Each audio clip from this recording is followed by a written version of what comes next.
Boa tarde, oitava séries.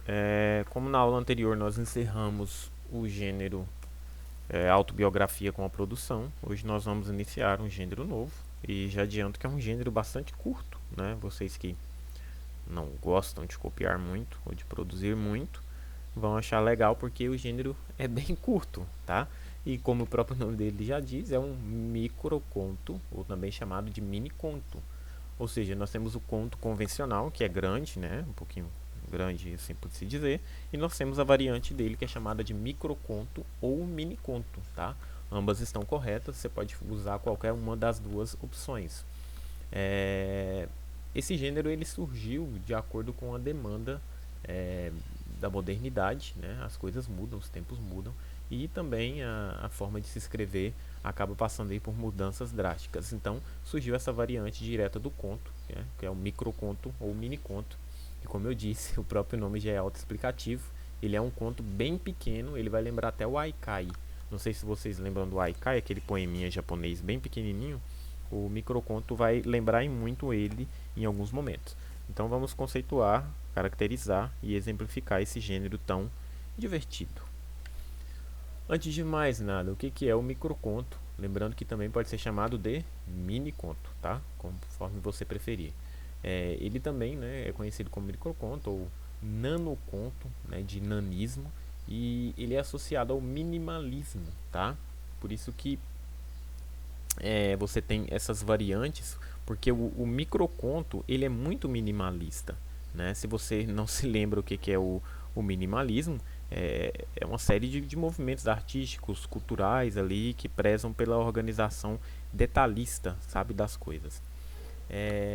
Embora a teoria literária ainda não reconheça, tá, o miniconto como gênero literário, tá, como eu te disse, ele surgiu na modernidade, ou seja, ele não é considerado ainda, ou seja, ele não é canonizado, tá, dentro da literatura. Fica evidente que as características são diferentes de um conto pequeno, tá? Então, no mini conto, né, você vai perceber que é muito mais importante do que mostrar, é sugerir, tá? Quando eu for mostrar os exemplos aqui.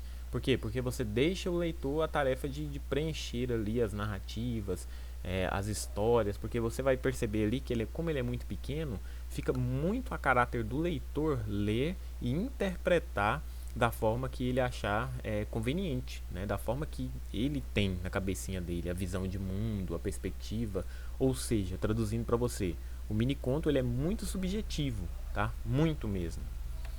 É, o guatemalteco, para não dizer o lugar de onde ele é, tá? Ele nasceu na Guatemala, Augusto Monterroso. Ele é apontado como o ator mais famoso de todos, tá? Na atualidade aí, um escritor que produz aí mini contos pra caramba, tá? É, e o mini conto mais famoso dele tem apenas 37 letras. Olha que doideira, né? Não é 37 linhas não, pessoal, é 37 letras. E é famosíssimo. Depois se tu quiser, pega o nome dele, joga no Google que você vai encontrar. O mini conto, por que ele é tão pequeno? Como eu te disse, ele surgiu, né, de acordo com a demanda da modernidade, porque as pessoas cada vez mais ficam mais preguiçosas, né, não gostam de ler e muito menos de escrever. Né, você vê isso é um reflexo direto aí da escola. Né, note que nem todos gostam de escrever e muito menos ler, o que é um pecado. Né, ele surgiu em prol daquilo que é necessário. Por exemplo, você vai pro YouTube, que YouTube, meu Deus, pro Twitter, pro Instagram, e você vai ver que lá tem um limite de caracteres, né? Tem um limite de palavras, de fonemas que você pode utilizar. Geralmente são 150, outros 200, 300, varia muito. Então, olha o poema, perdão, olha o mini conto mais famoso, tem 37 palavras. É justamente para encaixar no contexto aqui, ó, de onde os mini contos são mais publicados, né? Eles são mais publicados aonde? Nas redes sociais, tá? É, o que é muito curioso, é até estranho pensar, porque isso eu vejo como uma forma preguiçosa de escrever. Não sei. É legal? É curioso? Mas faz com que, sabe, cada vez mais as pessoas tenham preguiça. Enfim, é, as características desse gênero tão particular, é, nós temos aqui algumas muito pré-definidas, tá? Como você sabe, ele é mini conto, então a brevidade, ou seja, A rapidez no tamanho, né, nas ideias é muito importante. Você precisa ser breve naquilo que escreve. Segundo ponto aqui, a concisão, né? O que é ser conciso? Ser conciso é ser breve, né? É você colocar somente a ideia principal. Não precisa ficar ali enchendo linguiça. Terceiro ponto, narratividade, né? Ou seja, o mini conto, o microconto, ele pertence ao gênero narrativo, né? Porque conto, história. Narrativa é narrar uma história. Por mais pequena que ela seja, ela ainda, ela ainda é uma narrativa, tá? Por quê? Porque deve ser possível ao leitor que ele identifique uma narrativa, tá? Não só uma descrição. Então, o mini conto, ele é uma historinha pequenininha, tá? Quarto ponto aqui, o efeito, tá? O efeito do mini conto sobre o leitor, ele deve ser semelhante ao de um conto longo. Por quê? Porque quando a pessoa lê o seu mini conto, ela precisa se sentir intrigada, questionada, enfim, ela precisa refletir sobre aquilo que ela leu, tá? Não pode ser simplesmente palavras curtas a esmo, sem um sentido, sem uma narrativa, só para você escrever. Não, ele precisa ser uma coisa profunda. Quinto aqui, a abertura, né? O conto deve, como eu disse, prender a atenção do leitor, né? Logo no início. Então, um título chamativo, tá? Já é muito importante. E por fim, a exatidão, né? As palavras escolhidas têm que ser minuciosamente pensadas. Você não pode escrever aí sentado uma hora para outra e aí eu vou escrever. Não, tem que refletir sobre o que você quer escrever, onde você quer chegar, tá bom?